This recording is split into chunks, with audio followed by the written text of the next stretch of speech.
ہم پشاور میں جو امن کی بات کر رہے تھے، ایک بار پھر سے امن کی کوششیں ناکام ہو چکی ہیں اور صورتحال یہ ہے کہ سیکیورٹی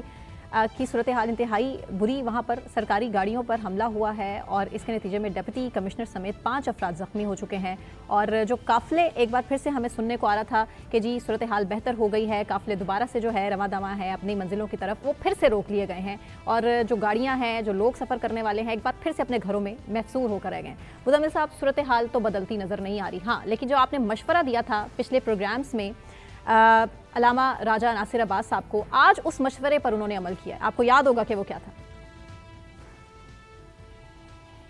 جی بالکل، دیکھیں آج جو لوئر کرم کے جو علاقہ بگن ہے وہاں پر جو سرکاری گاڑیوں کے قافلے پر فائرنگ ہوئی ہے۔ اب یہ بگن جو علاقہ ہے، یہاں کا جو لیڈر تھا یا مشران تھا یا جس نے امن معاہدے پہ دستخط کرنے تھے، حاجی کریم، جس کا تعلق بھی بگن گاؤں سے ہے، اور آپ یہ دیکھیں کہ آج ڈپٹی کمشنر کرم پہ بگن گاؤں میں ہی فائرنگ ہوئی ہے اس سرکاری قافلے میں۔ تو حاجی کریم نے ابھی تک اس امن معاہدے پر دستخط نہیں کیے تھے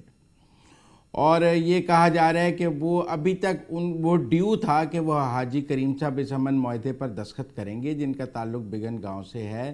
لیکن انہوں نے اس امن معاہدے پر دستخط نہیں کیے تھے۔ جو 2 دستخط رہ گئے تھے ان میں حاجی کریم کے دستخط بھی شامل تھے۔ اب حاجی کریم نے یہ دستخط کیوں نہیں کیے، اس حوالے سے کافی اطلاعات ہیں، متضاد اطلاعات ہیں، لیکن ایک رائے یہ ہے کہ ان کے اوپر ٹی ٹی پی کا یا کالعدم تنظیموں کا یا خارجیوں کا یا دہشت گردوں کا پریشر تھا کہ آپ نے اس امن معاہدے پر دستخط نہیں کرنا، لیکن دوسری طرف وہ پریشر تو سب پر تھا،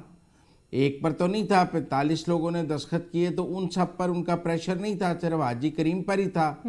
تو اس کا مطلب ہے یہاں تو حاجی کریم کے ان تنظیموں کے ساتھ اور ان دہشت گردوں کے ساتھ زیادہ قریبی تعلقات ہیں،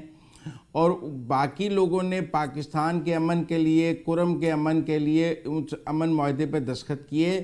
اور بگن کے حاجی کریم نے اس امن معاہدے پر دستخط نہیں کیے، اور آج بگن میں ہی حملہ ہوا ہے۔ اور جو دہشت گردوں نے ذمہ داری قبول کی ہے، کاظم حاجی کریم اور کاظم خارجی وغیرہ نے،